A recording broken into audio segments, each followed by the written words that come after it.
They ask you with Daniel, apologetic, biblical issues, comparative, and more. And now to the question. The trigger for this, the whole topic, is an article presented to me by a concerned friend, published in the Times newspaper, the British Times newspapers, 6th of February this year, 2024. The title says, Church allows asylum seekers to exploit it. And then we read, COE, that's Church of England, is naive about motives of migrants who convert, yet watches real believers be persecuted. This is a hot issue, especially watching real believers suffering persecution and doing nothing. Anyhow, this is not the topic for today, but that was a trigger, and we will come into that. We will deal with the matter from different angles. Why do people migrate and seek asylum or refuge in other places, in other countries? Political reason? For safety, if their lives can be in danger? Or for better living, to find better ways of living and making ends meet decently? Migration, we see, happens in nature. Birds migrate. Those birds migrate from the north of Europe, heading south for the warmer weather, and then back again. Sadly, I would say I'm laughing, because when they come to some countries, even the little sparrows will be shot by the thousands. And I remember that infuriate some of my Finnish friends from Finland, what we do in the Lebanon for the poor little birds. Sea creatures migrate as well. A lot happened in the North Seas, by the North Pole. So many things. Coming to the Bible, let us see some examples. Here we have the story in the book of Genesis about Abraham, who left Ur of the Chaldean in Iraq and headed north. Actually, the book of Hebrews tells us that Abraham, when he was called by God, by faith, he left not knowing where he is going. But it was a step of faith from the side of Abraham. And so he headed north from Ur into Haran, Ur in Iraq, Haran in Turkey. And I have visited Haran. I visited the well of Jacob, not far from Haran. Haran is an old civilization. Apparently there is ruins there, a ruin of university, while the present Haran, the town, is down the hill. The Haran is up the hill, that side. So Abraham was there, and then from there carried on his way down through Aram and to the Canaan, the land of Canaanites. Through Aram, that was Syria, and we know he was in Damascus. He had a fight with Kedorlaomer, the king of Damascus, and we see that Abraham, when it comes to fight, he would fight for justice and win, and when it comes to the land, he would pay his way. Even when having a tomb for Sarah, to bury Sarah, he paid for it. And I remember the tomb where Sarah was buried, allegedly. So, under the Mosque of Al-Khalil, Jami' Al-Khalil, in Hebron. You come down from Qaryat Arba into Hebron, you find that site. The book of Deuteronomy tells us about the rituals a Jew will do coming before the Lord bringing his offerings and his tithe.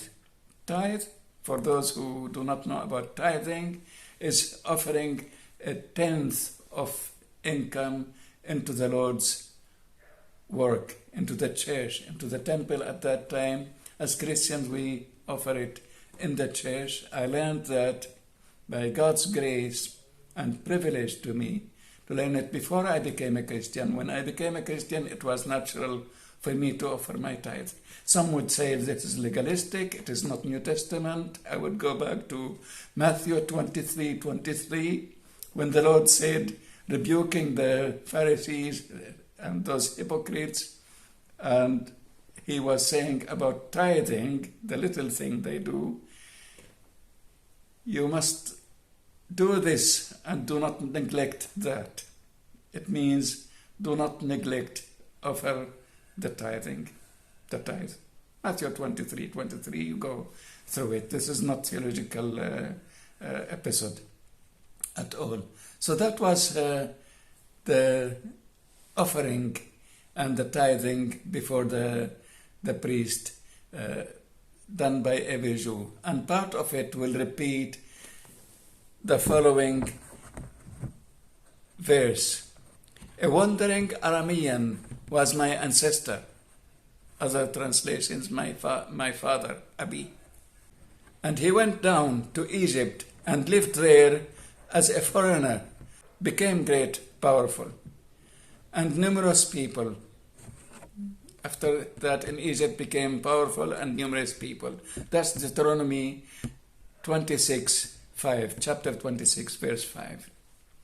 So then let us take the sacred family into another example. And that is good example. The Blessed Mary and Joseph, who became like stepdad to the non-biological son, Jesus. So again, it was a divine order. It was necessity for safety. The gospel provides us enough details on their journey out of danger and back. So migration wasn't something done lightly. We read the following. After the wise men had gone, an angel of the Lord appeared to Joseph in a dream and said, "Get up, take the child and his mother, and flee to Egypt, and stay there until I tell you. For Herod is going to look for the child and kill him." Then he got up, took the child and his mother during the night, and went to Egypt. What a journey. He stayed there until Herod died. In this way, what was spoken by the Lord through the prophet was fulfilled. I called my son out of Egypt. I remember being in a taxi in Egypt, going to Al-Matariya, what they call Matariya, and the taxi driver, knowing that I'm a Christian, asked me, "Do you know what is Matariya?" I said, okay, out of my curiosity, dubious curiosity. I said, you tell me. He said, that's where the Blessed Mary, Saint Mary, came with the Sacred Family. So I teased up another question. Do you know why it is called Matariya? Because this came from the Latin, mater, mother. And it was called Matariya in Arabic out of the Latin word for mother in relation to the Blessed Mary, the mother of Jesus in the flesh. Let's continue reading. After Herod had died, an angel of the Lord appeared in a dream to Joseph in Egypt, saying, "Get up, take the child and his mother and go to the land of Israel. For those who were seeking the child's life are dead." So he got up and took the child and his mother and returned to the land of Israel. But when he heard that Archelaus was governing over Judea in place of his father Herod, so the son now in the place, he was afraid to go there after being warned in a dream. He went to the regions of Galilee. He came down to a town called Nazareth and lived there. Then what had been spoken by the prophets was fulfilled, that Jesus was called a Nazarene. That's Matthew chapter 2, verses 19 to 23. Here we can understand the first prophecy, the indication to a prophecy, as we read in the prophet, he will be called out of Egypt, I will call my son. We find that in Hosea chapter 11, verse 1. Now, he will be called Nazarene, as we read in verse 22, chapter 2, verse 23, in the Gospel according to St. Matthew, that he will be called Nazarene, according to the prophet, as it had been said by the prophets. We don't see that directly, in the prophets, but it is an indicative. It is what the prophets have said concerning the suffering servant who will be despised by others. No form for him that we desire to look at him. All those prophecies, what we read in the book of Isaiah, according to the prophet Isaiah. So that's indicative to the character of the suffering servant, Jesus Christ. And Matthew, being versed in the prophecies, he found that he will be called Nazarene. We will see a key word in the Gospel according to St. John, chapter 1. Philip found Nathanael and told him, "We have found the one Moses wrote about in the law, and the prophets also wrote about, Jesus of Nazareth, the son of Joseph." Now, this is the key word for the matter. Nathanael replied to Philip. Nathanael replied, "Can anything good come out of Nazareth?" So it is a name that will indicate humility. Nothing good will come out of that. And that's what we see in the prophet. That's why it says in Matthew 2:23 that he will be called a Nazarene. Because of this indication. And this we find as well, this scornful title reflects in the Old Testament.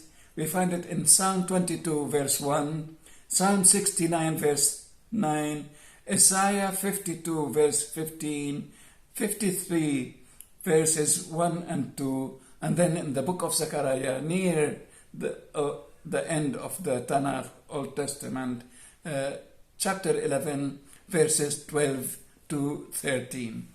This is about Jesus as a baby and the Sacred Family who had to leave their homeland temporarily to Egypt and back. Amazing enough, this is a fulfillment of a prophecy as well. That Jesus came as a fulfillment of so many prophecies. Nevertheless, this story tells about Jesus as a baby, as a child, growing in the flesh under Mary and Joseph. But let us not embark on this. Let us know Jesus, who came to do good and heal those who were demon-possessed. Jesus who performed miracles that touches men, women, and children. And Jesus who paid the price for our sins on the cross. And there he said, "Come, fulfilled, finish, done." The payment for our sins was counted on him. He was bruised for our iniquities. That is Jesus. And this is the migration of the Sacred Family. We will continue in so many other areas. I will go in some details, another episode, about my own family, my own experience as a family who migrated from North Africa, from Algeria into the Middle East.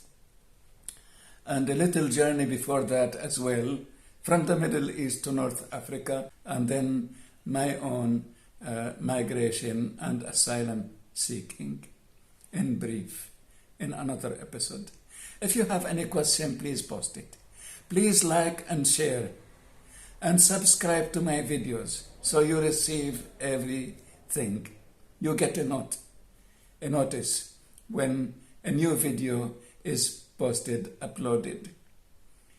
And bring your questions. If you have any special thing on that matter of asylum seeking, on the migration and seeking refuge, please share it. Either share it in the comments or ask and we will share it together as well. May the Lord bless you. The Lord bless us all.